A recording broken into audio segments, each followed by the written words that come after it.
something and like Christmas dinners or just go out there and create that family and you environment. enjoy cooking for your man. I love it. Yeah, in our culture, it's like there's an enjoyment in being able to feed not just the men but everybody. But here, there's a lot of resentment towards that. Yeah, like, why should I? Yeah, I don't cook. Yeah, and the other thing I noticed in Dubai, because they've got a lot of access to nannies, what happens is the women completely don't do anything for their man, and they have all these nannies cooking and cleaning, and the man still craves his wife cooking for him or his wife ironing or his.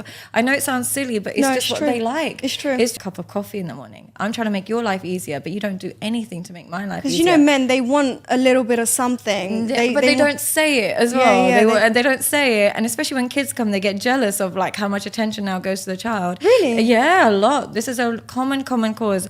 Men, and this is something they don't talk about. When they have children, one of the things that happens a lot, and one of the reasons why cheating is a lot higher after they become fathers, is because they go from having the woman's entire world to now she's just with the kids, and she's just that. Because the women are 10 steps ahead of the men. What do you mean by that? We always know men are up to no good, usually. Women know that if he's a player and stuff, men are terrible at spotting women that are players. They have no clue. They're so naive about women.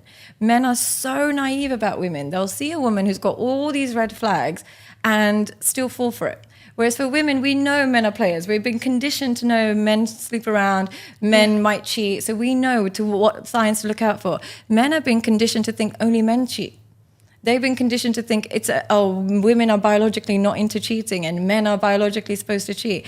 It's absolutely not the case in this day and age, because Dubai attracts women who are here for a lifestyle, not for love.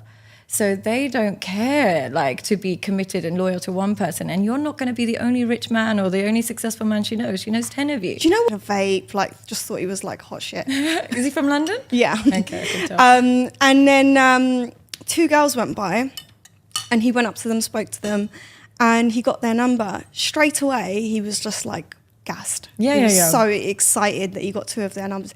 They added him into a group chat. So he's like telling us, I'm going to get 2 girls. Yeah. Like, wow, they're all on me. Like, super excited.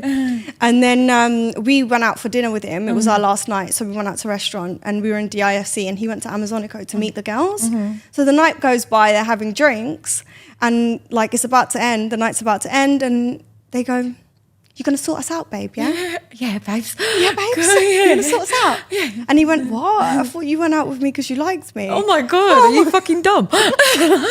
No, she saw a watch that she liked and they thought free dinner. Yeah, exactly. Yeah. So then she was like, and he was like, "What? I thought you liked me." She goes, "It's Dubai. It's Dubai. You have to pay." Absolutely. And when he came home and he told us... What, did he think he didn't have to pay for that?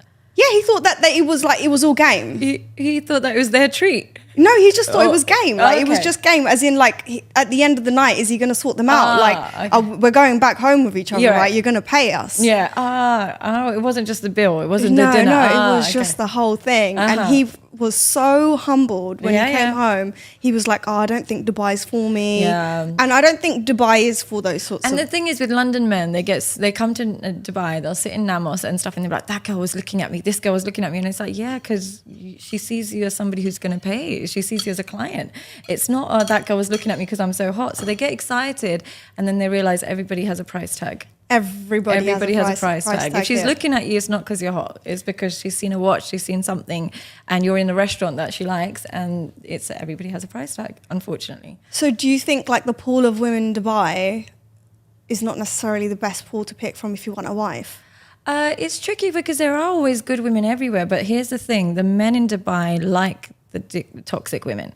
There are beautiful women who are just homely looking for a husband, but the men in Dubai will look for the big BBL, the fillers. They look for that, that sex doll looking woman, and then are saying, "Oh, there's no good girls in Dubai." But your pool of women is so limited to that clear red flag. And I'm not saying there's anything wrong with getting work, but usually when a woman's had a lot of work done, she hasn't paid for those surgeries herself. She uses men as a jump off.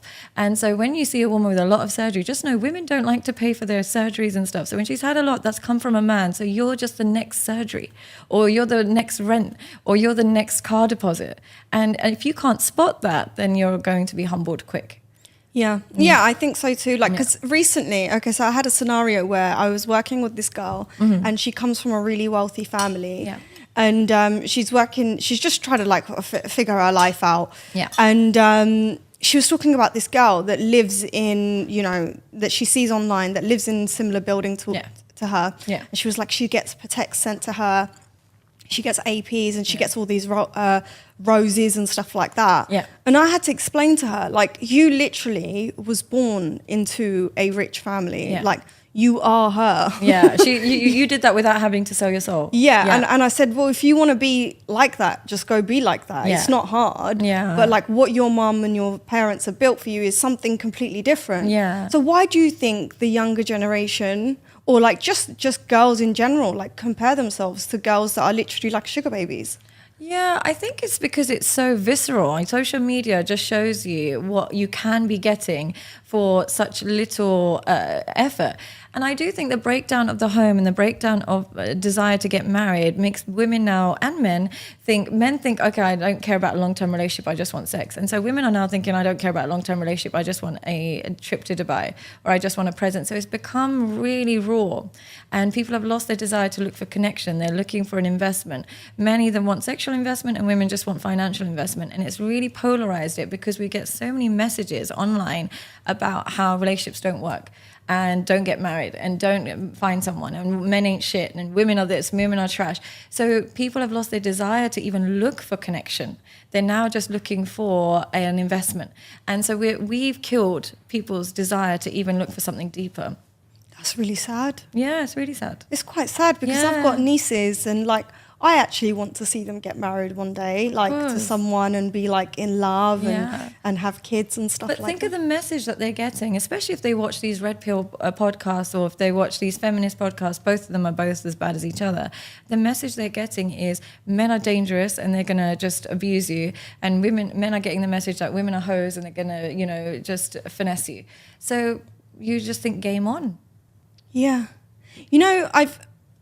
I've come across a lot of girls recently and I feel like it's like the Gen Z generation where like being so free and being so open is like cool. Yeah. And being that sort being of promiscuous. Being promiscuous, having it all out on the internet is supposed to be something that's cool. Even like some women that I've actually worked with, they boast about a high value man that they've been with. Yeah. And it's just. But I have been saying this a lot recently that when we go to cultures where the women don't even show their ankles, it's because the men in that culture won't have it. They won't have it. I'm not saying that's right. I'm just saying that when we look at social differences, there's cultures out there where there's women who wouldn't even think to show their ankles. And there's this culture where a 12-year-old is twerking online.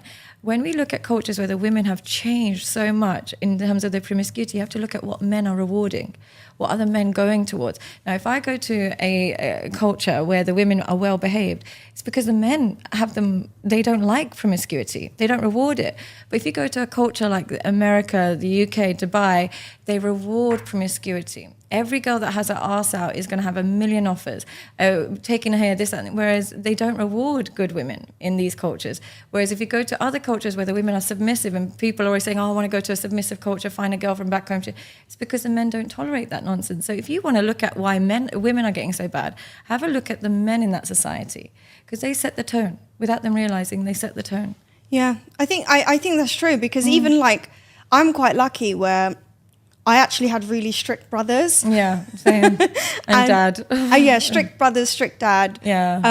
And now I'm so grateful because I actually do a lot of, I wouldn't say I'm like a super traditional woman, but I cook every day and I know how to cook. And out of all my friends, none of my friends know how to cook. Yeah. They're all like 25, 26. They don't even know how to cook, which for me is like bizarre. And my mum used to make me watch her peel like 20 onions and like 50. Even the youngest, because in our family, like as they got you're the youngest, right? As they got younger, they got more and more useless. You're not in yours? No. Oh, good. No, I'm like, in the house, I don't really need to cook with when all my siblings are there because we're all quite competitive. So like the oldest wants to cook and the other one wants to cook. And it's just like, I just sit there and not do anything. But with like my in-laws and stuff, like every Sunday when we were all together, I'd cook something and like Christmas dinners or just go out there and create that family and you environment. enjoy cooking for your man. I love it. Yeah, in our culture, it's like there's an enjoyment in being able to feed not just the men but everybody.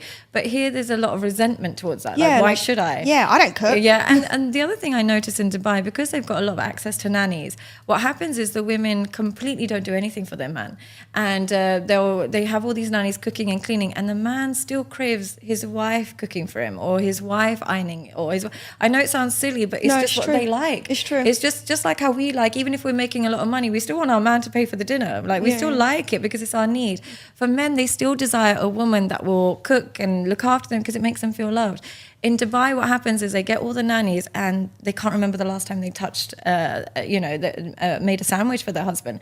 And then they wonder why their husband feels resentful. Yeah, because he starts to think, I'm creating this life for both of us. You've got nannies, you've got a driver, and you don't even get me a cup of coffee in the morning. I'm trying to make your life easier, but you don't do anything to make my life easier. Because, you know, men, they want a little bit of something. But they don't say it as well. They don't say it. And especially when kids come, they get jealous of like how much attention now goes to the child. Really? Yeah, a lot. This is a common cause. Men, and this is something they don't talk about, when they have children, one of the things that happens a lot, and one of the reasons why cheating is a lot higher after they become fathers, is because they go from having the woman's entire world to now she's just with the kids, and she's just all day, every day with the kids, and they get jealous. I didn't know They want attention, so they seek it elsewhere rather than saying it. Because you come home and she's busy and they crave her again and they don't get access to her as much. And so they start to get jealous and resentful. And instead of saying it, they go elsewhere. And this is one of the common problems that they have. And then when they lose their family, like, shit, I want my family back. Because they were craving attention, not craving that other woman. That other woman is usually meaningless. Yeah. It's always meaningless, the other woman. Other women, I always say to men who come to me and they're saying, oh, I'm thinking about leaving my wife for my mistress. And I always say, your wife is a package and your mistress is a person. She comes with kids, shared memories, your families know each other. It's an entire package. Are you going to be okay with losing that for your one person? Because you're going to wake up and you're not going to hear the pitter-patter of your kids running down and fighting with each other, or you're going to be with this woman and your mum isn't going to call to see how she is doing, and all of these things that are a package when you're with a person for a long time. Are you sure you want to throw that away for one brand new person? Because they can't fill that void. And then they think about it and then they realize that they were actually just chasing a bit of attention. Yeah, because you don't realize that actually men need a lot of attention. Oh, babies. They're babies. They're just tall babies, but they pretend that they don't. They mask it. They're like, I don't care. No, I'm fine. But they crave it. And instead of saying it, they seek it. Yeah. When all you have to do is express it. And of course, she's got two hands. She might be busy and she might not be able to meet your needs. And some women are really difficult about that. They just think, well, get over it. But we don't just get over it. We have to try. This is how relationships work. You have to try. And so the women that think, get over it, like, I've got kids, get over it, it's a slow suicide for their marriage. But the women that think, oh, shit, maybe I need to, get back on track with you, they tend to save their marriages. Yeah, because I even know, like, I've seen a few marriages fall apart, and it always comes down to attention. Welcome to my course on masculinity, and in this course, not only will I be able to completely transform your understanding of women, but on a more personal level, you will enhance your self-esteem, self-respect, and your boundaries. The goal of this course is to take a man that has absolutely fantastic intentions, wants to find love, wants to commit, wants to have a good, healthy relationship, but is finding that he's constantly running into women who are narcissistic, who are disrespectful, who are disloyal. Now, if you are finding that continuously, then there must be something in your engagement with women that is causing this. What my course will do is look at where this problem comes from, how to resolve it, how to communicate effectively with men and women, and how to command respect. Most importantly, how to improve your self-respect. And throughout the course, you'll be given interactive sessions, but with course materials to help you channel and journal your learning. So if you are interested in becoming the most masculine version of yourself, join today.